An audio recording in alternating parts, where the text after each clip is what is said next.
The Flower Ornament Scripture. Archive.org.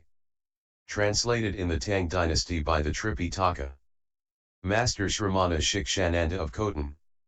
A translation of the Avatamsaka-Sutra by Thomas Cleary 1993. Note, Thomas Cleary is not a Buddhist monk. Book 28 The 10 Super Knowledges.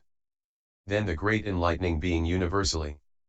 good said to the enlightening beings, offspring of Buddha, great enlightening beings have 10 kinds of super knowledge. What are the 10? By means of knowledge of others' minds, great enlightening beings know the differences of the minds of living beings in a world system, good minds, bad minds, broad minds, narrow minds, big minds, small minds, minds that go along with birth and death, minds that turn away from birth and death, minds of learners, minds of self-enlightened ones, minds of enlightening beings, celestial minds, water spirit minds, yaksha minds, titan minds, garuda minds, kinnara minds, mahoraga minds, human minds, non-human minds, hellish minds, bestial minds, netherworld minds, hungry ghost minds, minds of beings in difficult situations. They know distinctly such countless different sentient beings, as in one world, so in 100 worlds, 1,000 worlds, 100,000 worlds, 1,000,000,000 worlds, as many worlds as atoms in untold Buddha lands. They know distinctly the minds of all beings therein. This is called great enlightening beings' first super knowledge, the spiritual power of accurate knowledge of others' minds.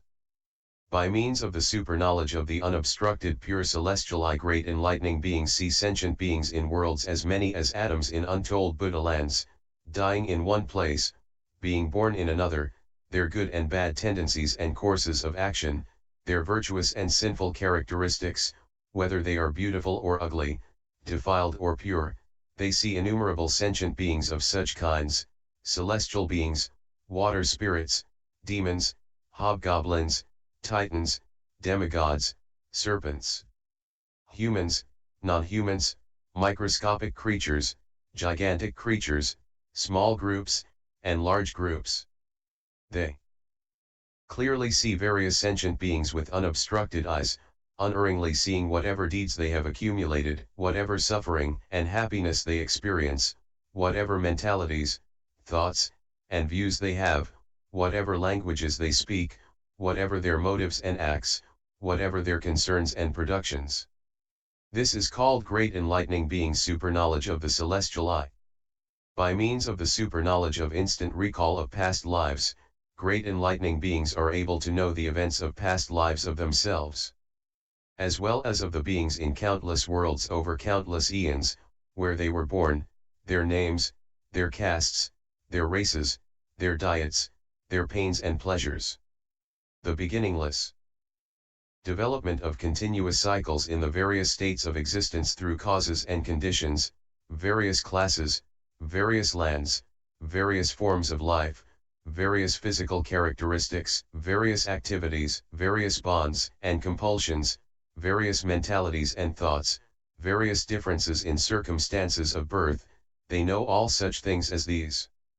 Also they remember the names, manner of emergence, congregations, parents, attendants, disciples, and foremost 2 disciples of as many Buddhas as atoms in so many Buddha lands in worlds as many as atoms in so many Buddha lands. As many eons ago as atoms in so many Buddha lands, and the cities where they lived, how they left home, the enlightenment trees under which they attained true awakening, where they sat, what scriptures they preached, how they benefited so many beings, how long they lived, what Buddha works they performed, how they passed away into the realm of ultimate nirvana without residue, how long their teachings lasted after their demise, all this they can recall.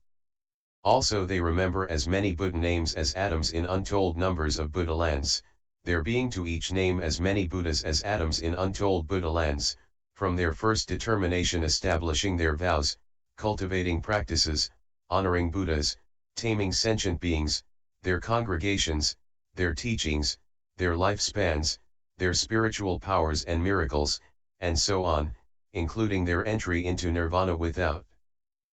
residue, how long their teaching lasted after their complete nirvana, the setting up of monuments to them, their various adornments, causing sentient beings to plant roots of goodness, all these they are able to know. This is called great enlightening beings' third superknowledge, the spiritual faculty of knowing past lives.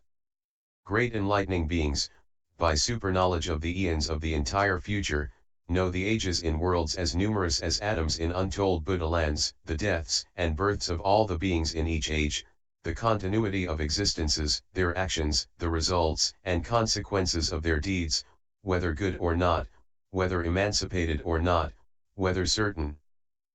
or not, whether wrongly focused or rightly focused, whether their basic virtues are together with compulsions or not, whether they have fully embodied basic virtues or not, whether they absorb basic virtues or not, whether they accumulate basic virtues or not, whether they accumulate criminal qualities or not. All of these the enlightening beings are able to know. Also they know the whole future of worlds as numerous as atoms in untold Buddha lands, with as many eons, each eon with as many Buddhanams. Each name with as many Buddhas. They are able to know all such things as the first inspiration and determination of each Buddha, their practices, their service to Buddhas, their education of beings, their congregations, their teachings, their lifespans, their spiritual powers and miracles, and so on, up to their entry into nirvana without remainder, how long their teachings remain in the world after their ultimate nirvana, and the building of their monuments, with various adornments, causing sentient beings to plant roots of goodness.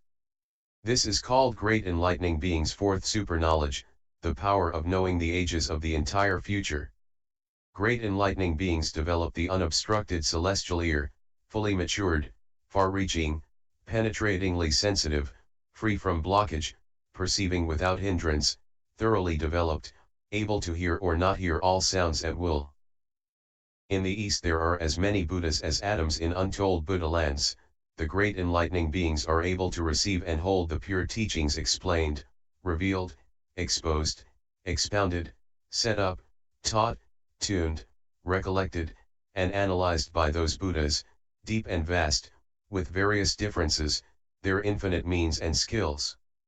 Also they are able to remember the meanings and expressions therein, addressed to one person or to many, according to their language, according to their wisdom, according to what they comprehend, according to what is shown, according to what is to be subdued, according to their realms, according to their bases, according to their paths of emancipation. The enlightening beings remember all this without forgetting, without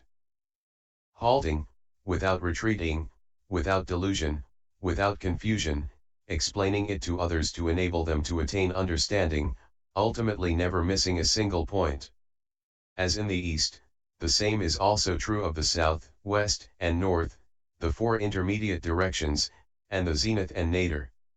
This is called great enlightening beings' fifth superknowledge, that of the unobstructed pure celestial ear. Great enlightening beings abide in superknowledge of missubstantially, effortless superknowledge of equality, far-reaching superknowledge, measureless superknowledge, independent superknowledge manifesting forms at will, creative superknowledge of non-origination, undiminishing superknowledge, uninterrupted superknowledge, indestructible superknowledge, enriching superknowledge going anywhere. These great enlightening beings, hearing the names of Buddhas in all worlds extremely distant, names of Buddhas in countless worlds, measureless worlds, worlds as many as atoms in unspeakably many Buddha lands, immediately see themselves where those Buddhas are. Some of those worlds are upright, some inverted, they have various forms, locations, differentiations, boundless, unobstructed, various lands, times, eons, infinite qualities, in different arrays. Those Buddhas appear therein, manifest miracles, and make known their names, infinitely countless. Each different. As soon as the enlightening beings hear those Buddhas' names, without moving from where they are they see themselves where those Buddhas are, paying respects to and attending those Buddhas, asking about the principles of enlightening, entering Buddha knowledge. they are able to apprehend the Buddha's lands, enlightenment sites, congregations, and teachings, up to the ultimate end, without any attachment. In this way they pass as many eons as atoms in untold Buddha lands, reaching everywhere in the 10 directions without going anywhere, yet traveling to the lands, seeing the Buddhas, hearing the teachings, inquiring after the way, without stopping or giving up, without rest, without weariness, cultivating the practice of enlightening beings, accomplishing their great undertakings, causing them all to be fulfilled, without regressing, to cause the immense family of Buddhas not to come to an end. This is called great enlightening beings' sixth superknowledge, that of going to all Buddha lands while dwelling in insubstantiality, without motion or action. By the superknowledge that skillfully understands the speech of all living beings, the great enlightening beings know the various verbal expressions of beings in as many worlds as atoms in untold numbers of Buddha lands, the words of sages, the words of those who are not sages, celestial words, the words of water spirits, goblins, cherubim, titans, birds, hobgoblins, serpents, humans, non-humans, and untold numbers of beings, all their words and speech, their individual expressions and various distinctions, the great enlightening beings can know completely. Whatever world these enlightening beings enter, they are able to know the natures and inclinations of all the beings therein, and speak to them in accord with their natures and inclinations so that they can understand completely without doubt or confusion. Just as the sunlight when it appears illumines all forms so that all with eyes can see them clearly, in the same way do great enlightening beings with knowledge understanding all speech enter into the masses of all verbal expressions and cause the intelligent to gain thorough understanding of all verbalization. This is called great enlightening beings' seventh superknowledge, the power of understanding all language. Great enlightening beings, by the superknowledge of production of arrays of infinite physical forms, know that all phenomena are apart from physical forms, have no signs of distinction, have no signs of variety, have no signs of infinity, have no signs of discrimination, have no signs of color. Enlightening beings thus entering the realm of reality can manifest their bodies in various forms, that is, for example, boundless forms, infinite forms, pure forms, adorned forms, all-pervasive forms, incomparable forms, all illumining forms, predominating forms, non-antagonistic forms, forms with various characteristics, forms free from all that is bad, majestic forms, honorable forms, inexhaustible forms, forms with myriad interwoven subtleties, extremely beautiful forms, immeasurable forms, well-guarded forms, forms able to bring about maturation, forms changing according to those who are taught, uninhibited forms, very clear forms, unsullied forms, extremely pure forms, forms of great strength, forms with inconceivable skills, incorruptible forms, flawless forms, unclouded forms, well-settled forms, superbly arrayed forms, forms with handsome features, forms with various minor refinements, forms of great nobility, forms of marvelous realms, well-polished forms, forms with pure determination, forms of blazing refulgence, forms of supreme grandeur, uninterrupted forms, independent forms, peerless forms, forms filling unspeakably many Buddha lands, increasing forms, steadfast, receptive forms, forms of supreme qualities, forms that accord with inclinations, forms of pure understanding, forms of accumulated splendors, forms of skillful ascertainment, forms without solidity, forms of spacious clarity, pure delightful forms, untainted forms, incalculable forms, forms wondrous to behold, forms seen everywhere, forms appearing according to the time, tranquil forms, dispassionate forms, forms of fields of blessings, forms able to create peace, forms removing all fear, forms free from foolish actions, forms of wisdom and courage, forms with physical characteristics free from resistance, forms traveling everywhere, forms with minds not relying on anything, forms created by great kindness, forms manifested by great compassion, impartially emancipating forms, forms replete with blessed qualities, forms according to thoughts in the mind, forms of boundless jewels, forms of the lights within jewels, forms trusted by sentient beings, forms in which omniscience appears, forms with happy eyes, forms of the foremost arrays of jewels, forms without location, forms freely manifested at will, forms of various spiritual powers, forms of those born in the family of Buddhas, forms beyond all comparisons or metaphors, forms pervading the cosmos, forms to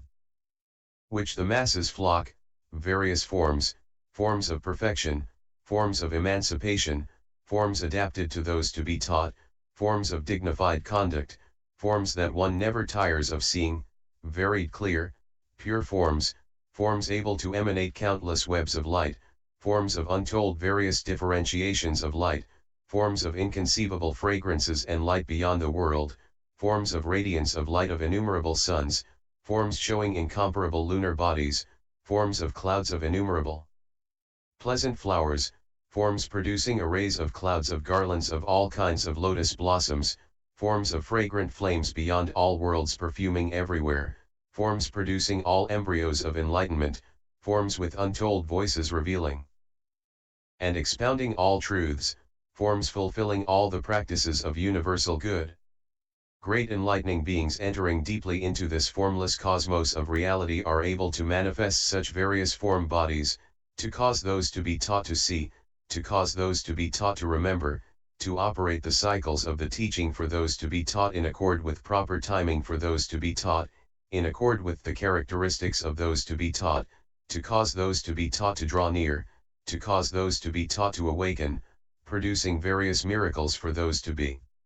taught, manifesting various powers for those to be taught, doing whatever they can for those to be taught. This is called great enlightening beings' eighth superknowledge, of countless form bodies, diligently cultivated and perfected for the purpose of liberating all living beings.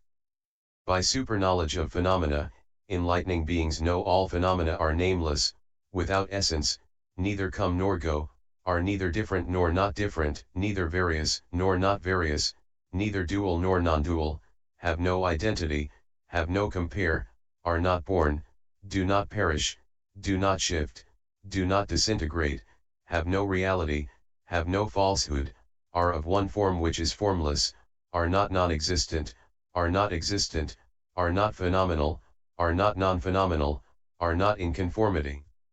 with conventions, are not in conformity with conventions, are not actions, are not actions,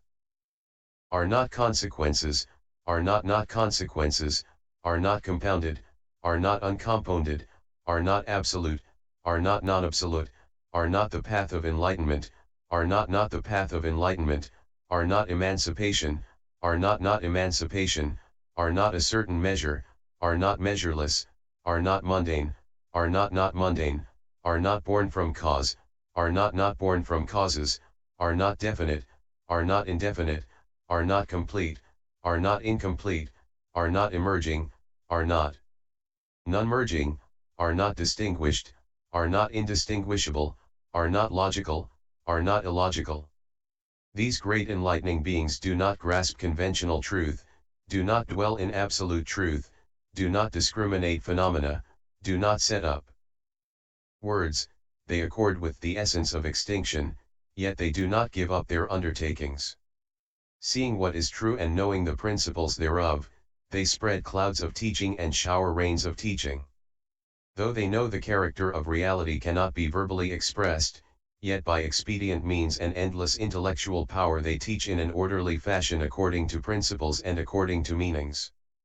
Because they have mastered the skills of verbal explanation of phenomena and principles, their great kindness and compassion purified, they produce words for all things that are actually beyond words, according to their principles and meanings, without contradiction, explaining that all things arise from conditions. Though they do use words to explain, yet they are not attached to them at all. They explain all things, with endless intellectual power, analyzing, defining, revealing, guiding, causing the nature of all things to be fully revealed, cutting through the web of doubts, causing all to be clarified. Even while they take care of sentient beings, they do not abandon true reality. They do not regress from non-duality, and they are always able to expound the reality of non-obstruction. By means of myriad subtle nuances they adapt to the minds of sentient beings, showering the rain of truth on all according to proper timing. This is called Great Enlightening Being's ninth superknowledge, knowledge of all phenomena. By the superknowledge of concentration on the extinction of all things, Great Enlightening beings enter into concentration on the extinction of all things in every moment, yet they do not retire from the path of enlightening beings, they do not give up the tasks of enlightening beings, they do not abandon the heart of great kindness and compassion. They cultivate the transcendent ways unceasingly and investigate all Buddha lands tirelessly. They do not give up the vow to liberate sentient beings, do not stop the work of turning the will to the teaching, do not abandon the activity of civilizing sentient beings, do not give up the practice of honoring and serving the Buddhas, do not abandon the door of mastery of all teachings, do not give up seeing all Buddhas, do not abandon always listening to all their teachings. They know all things are equal and do not hinder one another. They freely accomplish all Buddha teachings, and attain fulfillment of all their excellent vows. They know the differentiations to all lands. They enter the family of Buddhas and reach the other shore. They are able to study all things in each world and comprehend that all things are signless. They know all things come from conditions and have no intrinsic being of their own, nevertheless they explain them expediently according to conventional usage. Though their minds do not dwell on anything, yet in accord with sentient beings' faculties and dispositions they expediently explain all kinds of things. When these enlightening beings are in concentration, they may remain in concentration for an eon, 100 eons, 1,000 eons, 1,000,000 eons, 1,000,000,000 eons, 1,000,000,000,000 eons, or any number of eons, if they wish. When the enlightening beings enter this concentration on the extinction of all things, no matter how many eons they pass in this concentration, their bodies do not disintegrate, waste away, or change. They are neither visible nor invisible. They do not pass away, decay, or tire out, it is inexhaustible. Though they do nothing at all in respect to existence or non-existence, yet they are able to accomplish the tasks of enlightening beings, that is to say, they never abandon sentient beings, teaching and harmonizing them according to proper timing, causing them to increase in all enlightened qualities, they attain fulfillment of all practices of enlightening beings, and for the sake of aiding and benefiting all sentient beings they ceaselessly work miracles. Like rays to light, they appear everywhere while remaining silent and unmoving in concentration. This is called Great Enlightening Being's 10th superknowledge, of concentration on the extinction of all things. Great enlightening beings abiding in these 10 kinds of superknowledge are inconceivable to any celestial or human beings, to any sentient beings, to any Buddhist disciples, individual illuminates, or even to other enlightening beings. The physical, verbal, and mental actions to these great enlightening beings are inconceivable, their freedom in concentration and the realms of their knowledge, too, are inconceivable. Only the Buddhas and the enlightening beings who also have attained these superknowledges are able to tell of the virtues and sing the praises of these people. These are the 10 superknowledges of great enlightening beings. If great enlightening beings abide in these superknowledges, they will completely attain superknowledge unhindered in all times. End chapter 28.